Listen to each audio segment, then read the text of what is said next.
Hey, PSL, it's your mayor, Greg Orbeck, and we're here, and I guess you could say the Pizzle Hizzle, AKA Port St. Lucie High School, AKA home of the Jags, AKA first ever high school in Port St. Lucie, AKA place where Councilman Carl Baio graduated from, AKA the home of Principal Campo, I think the first and only GQ principal and Marine we've had in the city of Port St. Lucie.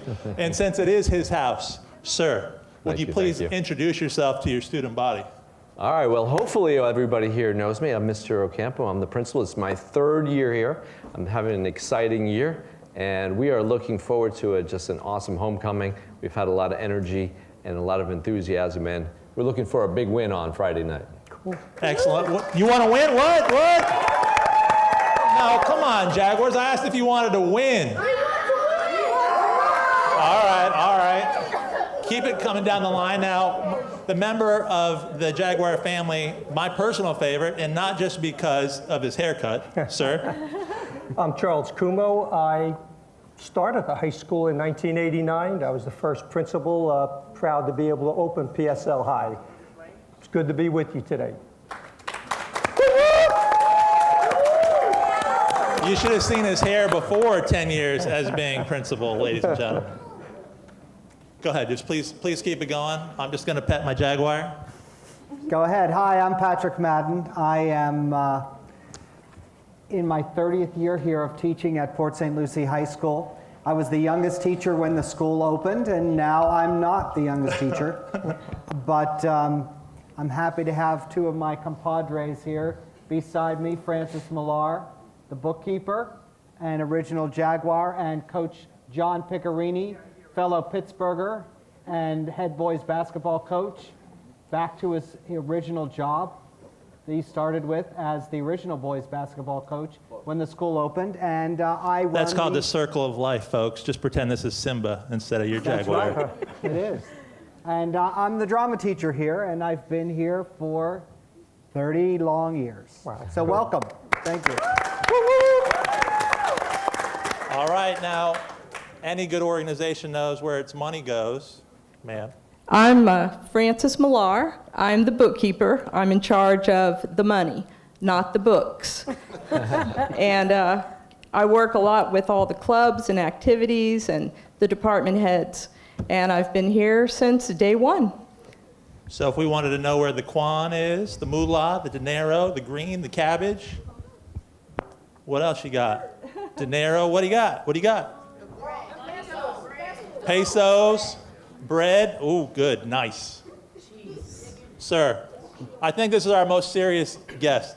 Maybe now, not in other areas. But I'm John Piccarini. I'm a drafting teacher. I started here 30 years ago. Into the military or drawing? No, drawing. Okay. Drawing, drafting, architecture, principles. Started out in industrial materials, I believe, and then we moved over. Coached basketball. I wasn't the original head coach. I was the assistant coach for a couple years, but became the head coach in the 5th year of the school. Did it for a while, got out, but now I'm back as the head coach. So excited about our 30th year. Well, thank you. Give them all a round of applause, a big one. Bigger than that. Sir, on your cell phone, or, yeah, bring it. Yeah, all right, we're going to work on that. We have the ability to impose detention here? Is that Sure, okay? anytime. Excellent. All right, so we have a really fun show planned for you. We got all kinds of segments, but before that, just wanted to take a moment to recognize your councilwoman there of District 4. Do you know that she is a fellow Jag? Yes. You do know that. You know, she went through all the trials and tribulations that you've gone through, and I'm going to turn the mic over to her in any second now. But before I do, I just want to, is this the one we should show first? I just, you know, how many people there really happy with their yearbook photo? Oh, No? Look at your councilwoman right there, ladies and gentlemen. That is your councilwoman. Councilwoman Carballo. Let me see. She. Oh my gosh. Check that out, PSL. So can we all agree, hopefully it's an improvement as I've gotten older. I've aged hopefully better than I was. What year was this? 99. That looks pretty 1999. Looks like she was going to party like it was 1999. I'm sure she did her studying also. But just as, There's another one. well, yeah, just as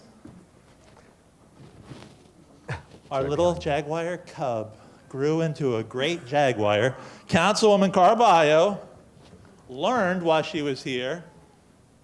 She participated in student government, and here she is as a JAG, serving student government in the city council chambers of your city of Port St. Lucie. And today, Oh, wow. thanks There you to go. Wow. thanks to her education at Port St. Lucie High School and many, many life experiences and hard work, she went through that transition to this, to now Councilwoman. So Councilwoman, we look forward to your very special episode of PSL Living with Port St. Lucie High School. All right. Thank you. That's a good Jaguar. Thank you, Mayor. Are you sure you don't want him to sit down there with you? You good? Thank you so much for that introduction, and I can't tell you how special it is for me to get the opportunity to come back and actually get to do the 30th anniversary with these fine panelists who not only influenced my life, but I know influence your guys' life every single day. And you should give them a round of applause real quick. So we really appreciate what they do. So we're going to start with the first question, and we're going to start with Coach Pick. If you don't mind, I call you Coach Pick because that's what I know you as. Right, that's normal. So the question is, what year did you start working in Port St. Lucie High? And since then, what has been the most significant change since you started? Wow, that's a difficult question. It was 1989 when I started in August. The biggest change, the students, but it's hard to say because when you come to a high school, it's made up of young people, 14 to 18 years old, and that never changes. The personalities and the things that they go through on a daily basis was pretty much the same that when I went to school. You're growing, you're trying to make friends, you're trying to make sports teams, you're trying to identify, get your identity of who you are and what it is you want to be in life. So those things never change. But the faculty, testing, Oh, yeah. the requirement of testing, which we all experience today, right, gang? And that has been a big issue, I would say. The biggest change is the overall testing. But other than that, the spirit of the school has always been strong. Sports have risen and come and gone. Some are great, some are down. It changes with the tide. The one constant is our drama program with Mr. Madden, which is probably one of the best in the state. It ranks up there as outstanding performances. Outstanding. So if there are any changes, they've all been positive. We've had some growing pains, but things are great. Awesome. Thank you. What about you, Ms. Millar? I'd have to say that, well, I started in July of 1989, and I had been working at the district office for about 3 or 4 years before that. But I'd have to say the biggest change in the part of my job is technology, because everything was manual when we started.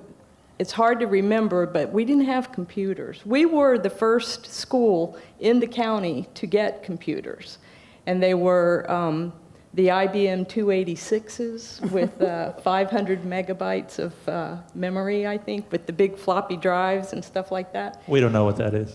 That was way before your time, I'm Sounds sure. like a calculator to us. But yeah, and everything was manual. I used to cut checks and write the checks. Now everything's on the computer, and things are done remotely instead of I remember when we would have together. assignments and you would save it on the floppy disk.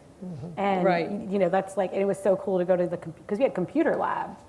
Right. I was in elementary school in '89, but still I remember going to the computer lab as a kid and actually getting to put my floppy disk in and play my game and where I left off. It was kind of cool. Right, and now here at Port St. Lucie High School, all of our students have computers. We're on the Access Now. Is it Access Now? What is it? We call it the one-to-one. One-to-one, where all of our students have their own personal laptop that they take from class to class and home with them at night. So things have changed a lot. So think about that, right? Right, guys? You know, when you're complaining about writing a report and you're like, man, my hand hurts. Walk a mile in our shoes. Like, my hands have like muscles you wouldn't believe from all the writing, because I didn't have computers back then. So, Mr. Madden, what about you, sir? Well, I started in '89 along with everyone else except Mr. Ocampo. And it's, you know, as weird as it is for you, seeing your principal here, Mr. Kumo hired me. It was my first job out of Slippery Rock University, where I got my master's degree. And actually, when I got hired, I was just finishing my master's, had to go home, finish it, and started here. And I've been in the auditorium ever since. And the biggest change for me, this auditorium that you see was not our original auditorium. As you probably remember, we had an auditorium that had no aisles. So you would have to come down the sides of the auditorium and come the whole way across. So about 11 years ago, we redid the auditorium. And so if people remember, if they went to school here, the auditorium is completely different. It is. We than didn't what have people remember. those panels, those lit panels back there were not here. He's right, there were no aisles, and you only had those two entrances that you can come in through. But we did start the pictures, and that was one I wanted to really talk about great that. thing that we did from when the school started. Everybody who's been in a musical there. here has had their picture taken. So there's people and kids who now bring their kids back to the plays or to an event here at Port St. Lucie High School and take them up to see their picture, which those pictures are on the wall. So it's a cool tradition. So I went to school with Jay Garcia. Right. Where's Jay right now? Jay just finished doing Mamma Mia in California, and I think he's awaiting his next job. And I think Matthew Polisi, did he also take Matthew off? Polisi started a theater company in New York City and has been very successful.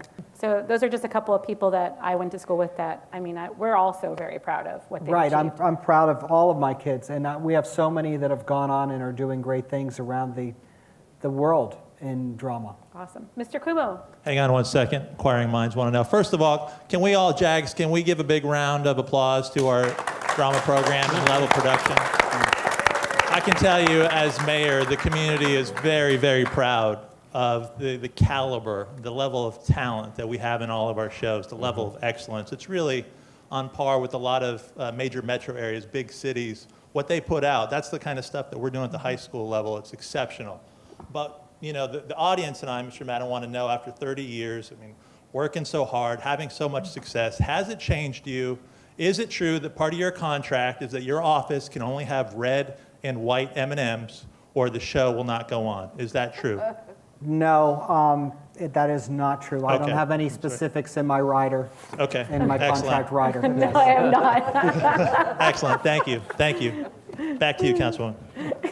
Mr. Kumo. Well, I was appointed the principal in October 1988, and they released me from Westwood High School. So I was a Panther before I became a Jaguar. I was a Greyhound, and then I ended my career as a Bulldog at Forest Grove Middle School. I've been retired now for 8 years and loving it, but I had the good fortune of being able to see the building go up from the ground, literally. And had a great administrative staff, Barbara Horton, Gloria Johnson, and now your superintendent, who was my assistant principal, Wayne Gent. We spent, I bet you, on an average, 12 to 15 hours a day here, getting ready to open up the school, literally. Fortunately, none of us had children. I think Gloria did, otherwise they would have probably had a disturbance from us never going home and paying any attention to them. But one of the things that I could say that I had the privilege of is to start a lot of the traditions. Tonight, you're going to be doing a bonfire, Jaguar Challenge. Those were some of the traditions that were started, that was here. When we built the school, they painted it blue and white, and our school colors were red and black, and we didn't like that for the first year, and we managed to be able to get the colors changed to black and red at that particular time. I had the opportunity to pick every staff member. It was a challenge, but people right up here made me look better than I was, okay? And I always said you have to surround yourself with people who are smarter than you. And I tried to do that as often as possible. And I think that what I enjoyed the most was being out there every day with the students. I stand right in front of Jag Alley. When everybody came in off the bus, the first person they saw was me. So we had an opportunity to talk and socialize. And I think that as the principal, at times I had to be the principal and somebody wasn't doing something they didn't do. I had to be able to make sure that this is our school and this is the way we behave at our school. The things that I see changed right now that I see from reading the newspaper and watching the internet and also the media, school safety. You know, every day was a concern about keeping everybody safe on your campus, but it's really gotten to the point right now where I have to say that I'm not in your shoes anymore because that can go sideways at any time. So I think that's the biggest change right now. And I know that Mr. Ocampo and his staff, I always say that the first responders are these people right up here. They're the ones that are going to come and keep you safe before the police department comes in, anybody else. So they're my heroes. They always have been. Very cool. Thank you. Any follow-up? No, I can just attest to how dedicated he's been. Whether he's in the school or out, he's always championing making the community a better place and working with kids. We're very proud of him. And we're also looking forward to the day when, I don't know if he informed our current principal yet, that if you survive 10 years, you have to shave your head. So there's that. And swim in the pond.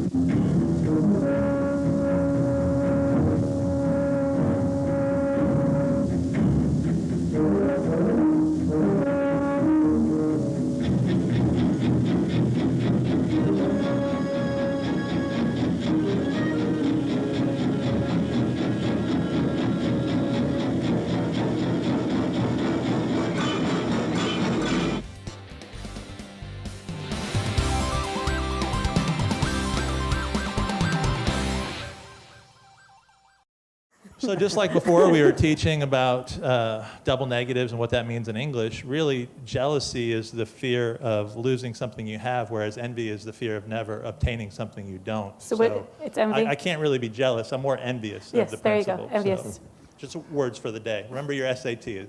Everyone here prepping for the They SAT, took the PSAT today. as did Christian, my son. So what's avuncular mean?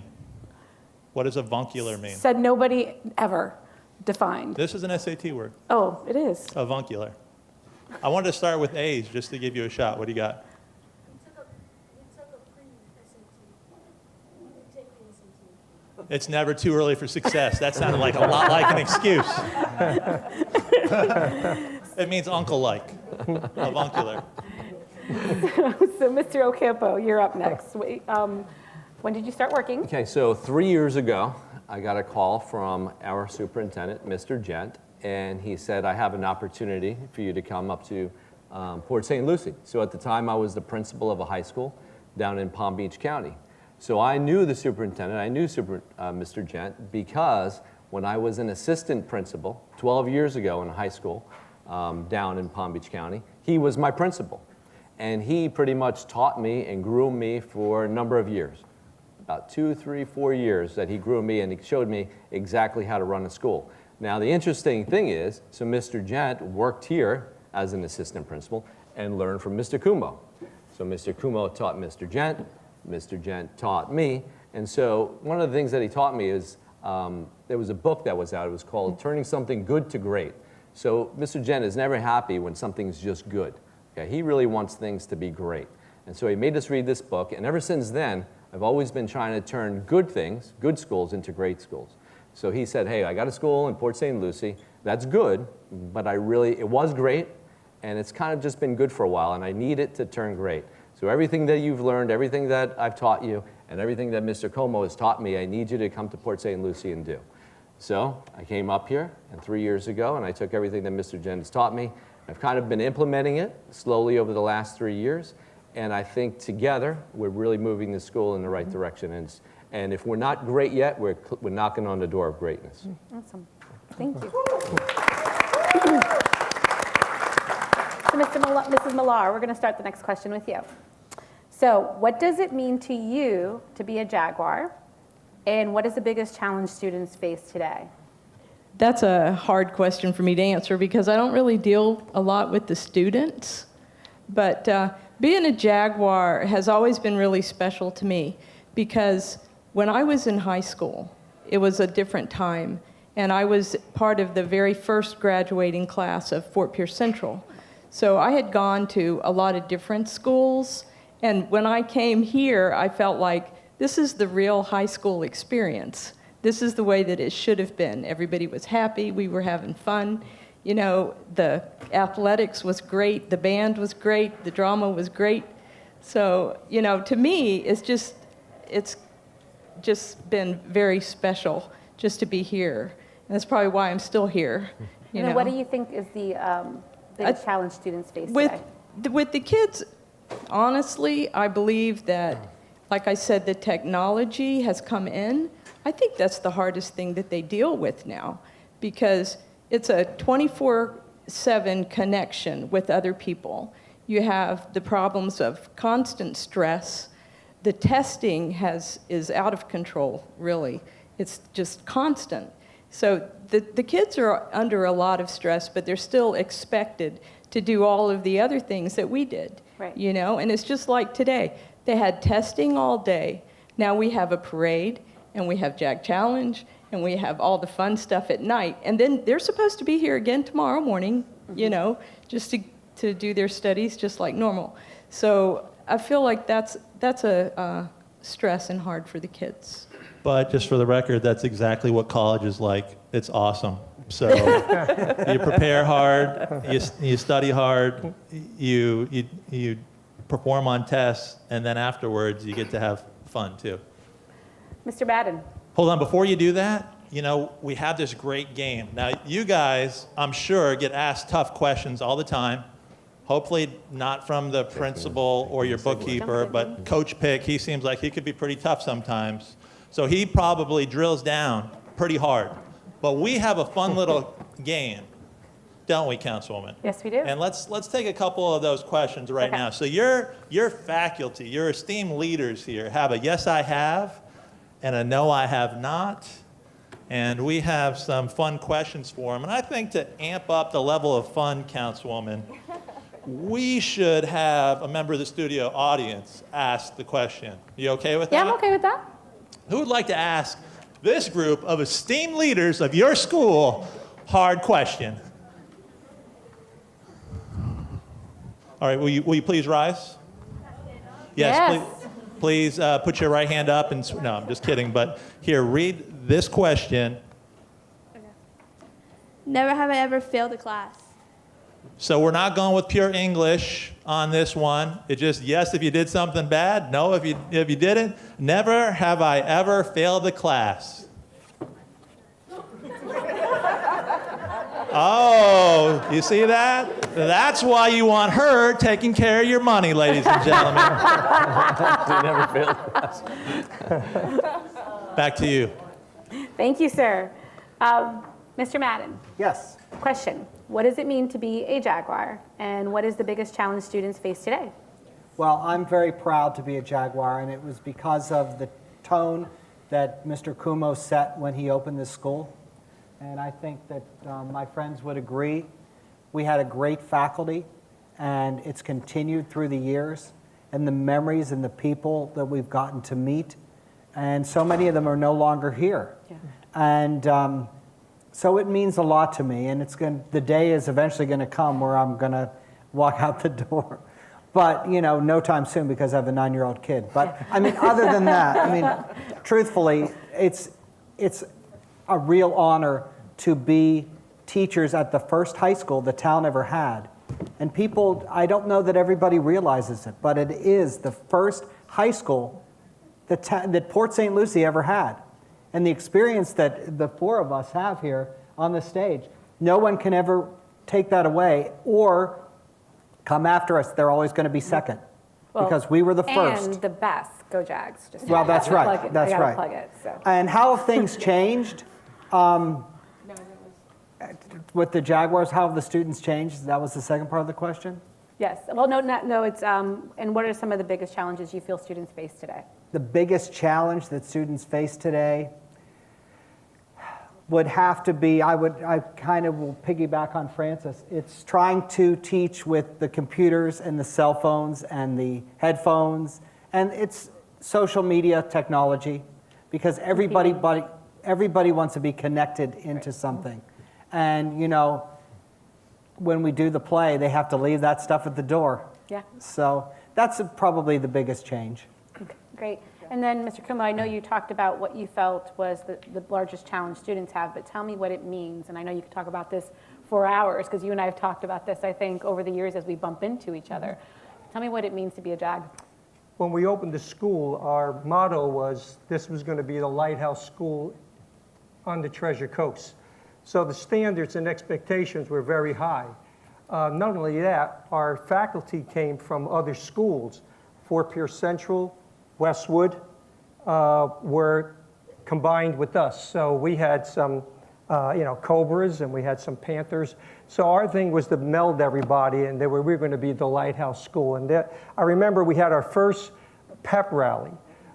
We couldn't get in an auditorium because we didn't have the CEO to get in here, so we held it right on our patio out there. And the first thing we said was, our Jaguars are winners. And that was the tone we wanted to set, that kids who came to our school, young adults that came to our school, that if you're here, you can be a winner if you choose to do that. And I like to believe that that kind of spirit still exists. And it sounds like under Mr. Ocampo, that is the case. So happy to see that, that's continued.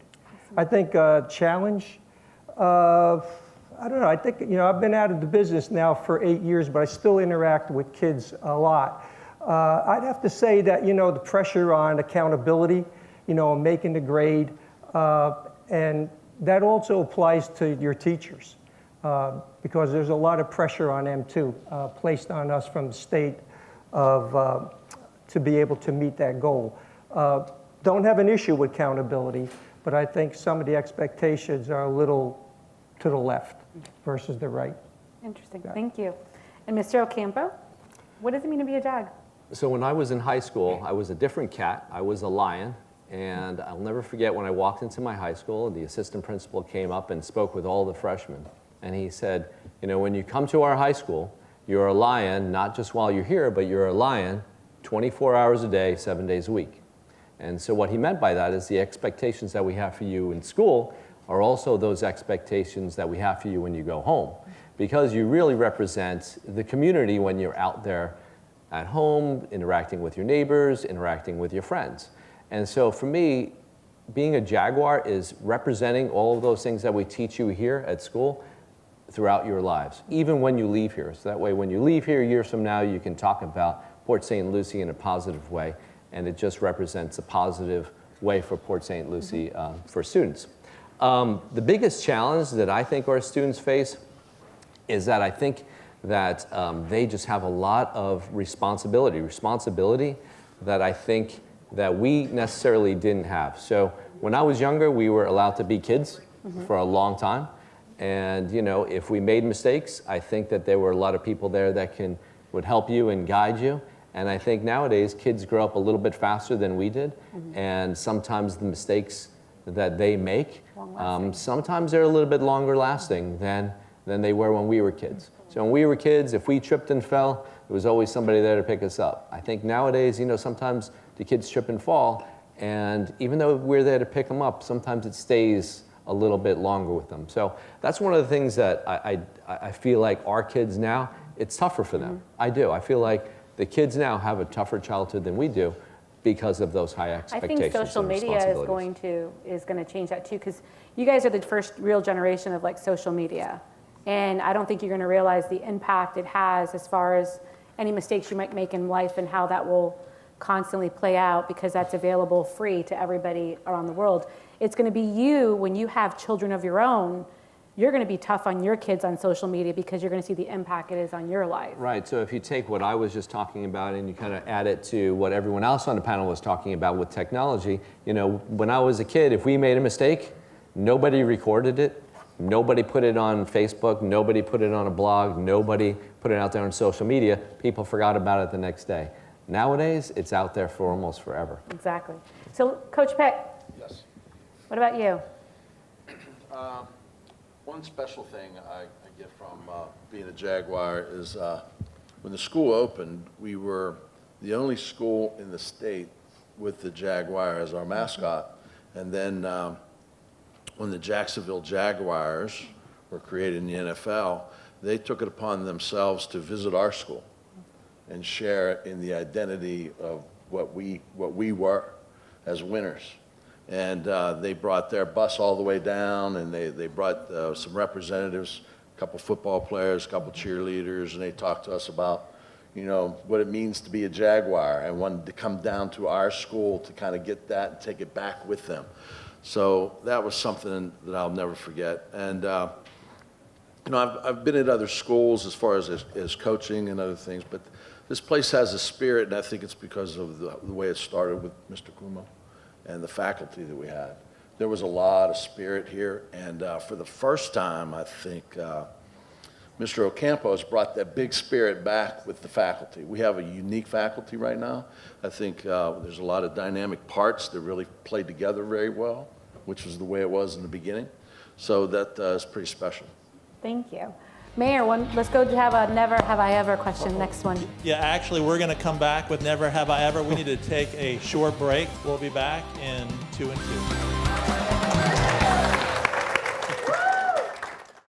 All right, so we're back, ladies and gentlemen, for a little game, Never Have I Ever. And we're going to go to you to, again, put them on the hot seat, if you will. You ready to ask some questions? What question do you want to go to, Councilwoman? 3. Let's do 3.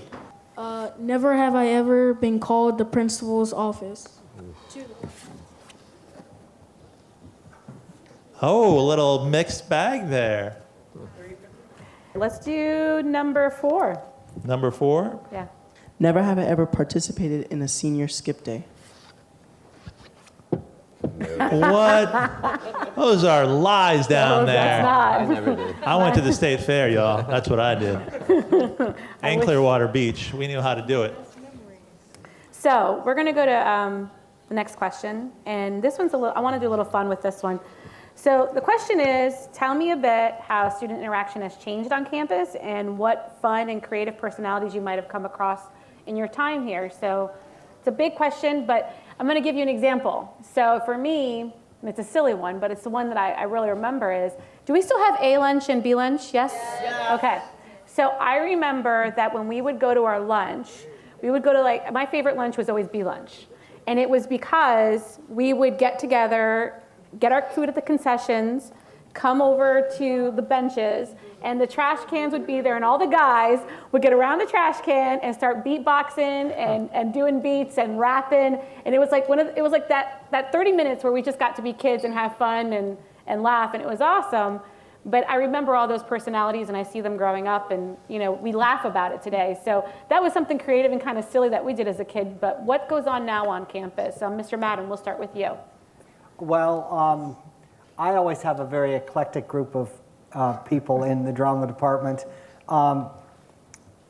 Mr. Ocampo, like you said earlier, he's out and about. He encourages a collegial feel here on this campus. We've had really an interesting group of people come through here, right? Wouldn't you say, Pick? I'm trying to think what I can say that won't get me into trouble on the television. But no, truthfully, we've had a lot of really fun and funny kids. But that's your memory that you remember the most? Was A and B if we lunch? talk about the fun things that we did, like during campus, because obviously I think students were disciplined today, but we were disciplined too. Right. During class we had certain expectations. We had a lot of work to cover. I think you guys have 4 periods now. Is that what you guys do? When I was in high school, we had, I think it was 8 periods. 8? 7? 7. So we had 7 periods, and they were tight classes, a lot of work to cover in a very short period of time.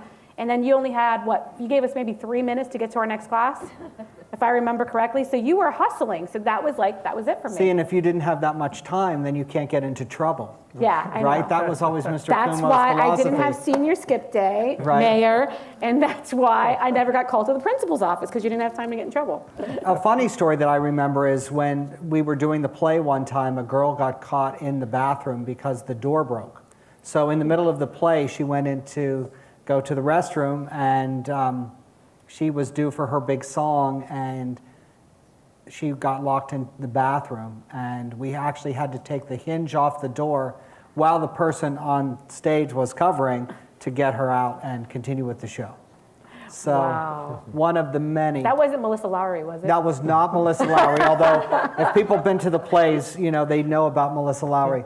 Probably the craziest thing that ever happened was after 9/11, all field trips got stopped for a year until everything got figured out. And we had a trip to New York, which we do every year, and this will be our 29th annual trip to New York, where we see 10 Broadway plays in a week. It's a crazy, crazy trip. But the superintendent called me that year, and he said, Mr. Madden, you're not going to be able to take the kids to New York City this year. And I said, well, what about the $30,000 that they paid to go to New York City? Who's going to reimburse them? And he said, well, let me speak to the school board lawyer, and maybe they can go. So we had to sign a special form, but we went to New York, and they said, please don't tell anybody. Just let's get through the trip. Let's keep everybody safe. So I remember the day we went to New York, and we were in CBS Studios watching the Ananda Lewis Show, which was a short-term talk show that was being filmed. And it didn't start, and the show didn't start. And next thing I know, we went to leave, and when we walked out of the studio, there was about 500 news reporters. We were in CBS the day that they found anthrax in CBS back in 2011 Wow. or 2001. And everybody was okay, thank God. right? Yes, everybody was okay, but that was not a fun call to have to No. make to the superintendent, No, telling him that absolutely all not. of his students may have Exposed. anthrax. That's, Yes. wow. Are you ready to ask them some tough questions? Because if you don't know, now you know. You know that one? All right, all right. Who's got a question? You do? Yeah. This is the best opportunity you're ever going to have to give them a tough question. But I'm the filter, so I'm going to turn the mic off. Mr. Ocampo, how is it to be a principal here? So I absolutely love my job. Just like Mr. Como said, if I start my day every day by standing right by where the buses and the kids getting dropped off, and the kids who would drive all come into the school in one area, and I start my day by saying hello to all of them. It's a great way for any person to start their day just being in charge of 1,800 kids and making sure that hopefully school is the best part of their day, or at least the very best part that we can possibly make it. Not all kids love school, but we want to make it as a pleasurable experience as possible for them. I love the responsibility that I have to turning these kids into citizens in the United States and just making them great citizens and great productive members of our state and our country. And you got to believe it because he served his country, ladies and gentlemen, not just out of school. Give him a big round of applause. So Mayor's prerogative is the follow-ups. What's your one favorite thing? One favorite thing. Top, number one. Favorite thing, principal. I can tell you what I can tell you what it is this year. Our Okay. school lunch. School lunch. It's getting better. That's really your answer. Right? Is it All getting right. better? Our school lunch is All right, getting you better. can't learn if you're hungry, folks. All right, other side, flip the coin. The worst thing, number one thing you want to change. This is the worst thing about your job. And remember, you are on TV and YouTube. Me? Somehow supervising the bathrooms to make sure that they stay clean. Do you know, I've always felt a certain kinship to you. I've always liked you from the first time I met you. And I can tell you that I once cleaned the restrooms at Oktoberfest. And it's not desirable, is it? Cleaning the latrine is not the best job. So you know what that means? do your work, get straight A's, study for the SAT, go to college, or find a trade that you love, work at that, and be successful so you're not having to do things you don't want to do, right? Is that fair? Who's up next? Mr. Ocampo, what was your worst experience of high school? Okay, so my worst experience in high school, and I think I shared this with the freshmen this year. So when I was in 8th grade, I was like at the top of my game. You know, I was, one of the smartest kids in my school. I was one of the most athletic. I was really popular. And then I went from my school to a much bigger school, and I just didn't quite grow as much as everyone else did that summer. So I stayed kind of short. I stayed kind of like awkward, and I ended up going to school. And I just had a hard time my freshman year. Like it was really awful because I went from being so popular to kind of like having a real hard time trying to fit in. And it really was a lot of work that my parents were really worried about me, my friends were. But eventually, I just gave it time. I just stuck with it, put one foot in front of the other, just tried my best. And eventually everything kind of caught up, and I was able to get back into the swing of things by maybe my sophomore, junior year. But that was really hard. My freshman year was probably one of the hardest years of my life. How bad was it? Did you have people to sit with at the lunchroom table, or were you by yourself? Some other awkward kids. Okay, so there was a club. All right. All right, does anyone else, should we make this, is this the final question? You got one? What's your name, sir? Ryan. Ryan. Yeah. And what's your question? Oh yeah, hit it. Have any of you guys skipped a class before? Just, come on, don't plead the fifth, let's go. Yes or no? You got your things. I have an answer to that. Mr. While Madden. we're teaching or while we were in high school? I'm disappointed in you, Mr. Madden. we're going to talk about this. Okay, so this is a true story. So Hold on, I don't think everyone answered. In So 19 can we just no. flash those cards okay, again? so yes, I have. Okay, Yes. so in Yes, 19. Okay, thank So, you. in They all- don't want to admit Wait, it, but they Wait, came clean. You want to know yes on this one? I could tell you about this one. Yeah, go ahead. Do you know why I was able to skip a class? Actually, I had permission to skip a class. That doesn't Mr. even Como will count. know this story. That doesn't even count. So it Maybe was- maybe Mr. Ocampo. I remember Okay. that. Yes. So in 1986, If you have I a wa- teacher's I note, was it's not skipping. a teenager in New York City, and I played baseball, and I was really involved with baseball, and the New York Mets won the World Series. So there was a big ticker tape parade in New York City at the time, and I wanted desperately to go. And my parents said, absolutely not, you have to go to school. But I went. Even when he's being bad, he's being good. Kind of a once in a lifetime experience, certainly a special moment. It So was. even when he is engaging in my behavior worst. he That doesn't was want my to worst. admit, he was doing something good and teaching you guys a lesson. There you go. Good job. Thank you. How are you on dress code? Have you ever been called in for dress code? I checked my shorts. Okay, do we still have You to walk checked around? your shorts? Yes. That's 'cause kind of an here's- open-ended Here's the way it statement. goes. When you walked into school, if you were wearing shorts, you had to have your hands by your side, and if your shorts were shorter than where your fingertips touched, you were in violation of dress code. And so I checked my shorts before I left the house every day. That's right. Like a good student. All right. Are there any other final words of wisdom from our esteemed panel? Any final words? Bring us home. Just, you know what, I want to hit on something real quick because as being the moderator and one of the reasons why I'm fortunate enough to be here is because of the teachers.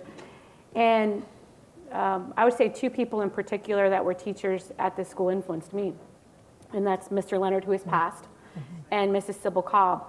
And if it wasn't for Mr. Leonard who got me involved, and this is why teachers are so important in your life, and you never know how they're going to influence you. So as awesome as that picture is that the mayor provided for Student Government Day, I never really intended on getting into politics. I was going to be a lawyer, and Mr. Leonard said to me, and Ms. Cobb's like, you should do this government class as your elective, and it will help get you in that path, never knowing that I was going to be exposed to what I was exposed to, and I never even knew back then when I was learning it that I would actually be applying it today in real life. And so that's what influenced me, and I thank my teachers for that. I thank Mr. Kumo for that. Every one of you have shaped the life of somebody. I'm sure you've heard it after all the years that you've been here. but you don't know really how valuable you are until you, and I can't tell you, me personally, and I'm sure your students truly appreciate you every single day. Is that right, guys? We appreciate our teachers. And so I just want to thank you for all the hard work. I want to thank you for the 30 years that you guys have dedicated. And Mr. Ocampo, I want to thank you for where you're going to take PSL High. And I know the mayor hopes, and all of PSL are going to be here to do what we can to support you and to just cheer you on for the next 30 great years that are to come. Trying to get that A rating. We're going to get it. You guys are working hard. We're getting that A rating. So Mr. Madden brought up that it was the first high school in PSL. Guys, back in the day when this was springing out of the ground, there were about 50,000 people in Port St. Lucie. Today there's over 190,000, eighth most populous city in Florida. So a lot of things have changed. We're building something special. And just like your community is becoming something more special, your school is, your current team is building off of the foundation, the solid foundation that was created by your founding team members. And you know what? They dedicate every moment of their professional life to build something special out of you, to turn you into something even better. They want to see you succeed in life. They're here every day. Can you give them another big round of applause? And then, Mr. Principal, this is your house, so take us home. I'm just really excited about how far we've come, and I'm really excited about how much more we have to do in our future. And I think together, our kids and our community, and with the leadership we have in the community, I think we're going to achieve our goal. So thank you for this opportunity, and we're looking forward to an outstanding finish to our homecoming week. And can I get a J from the audience? Yeah.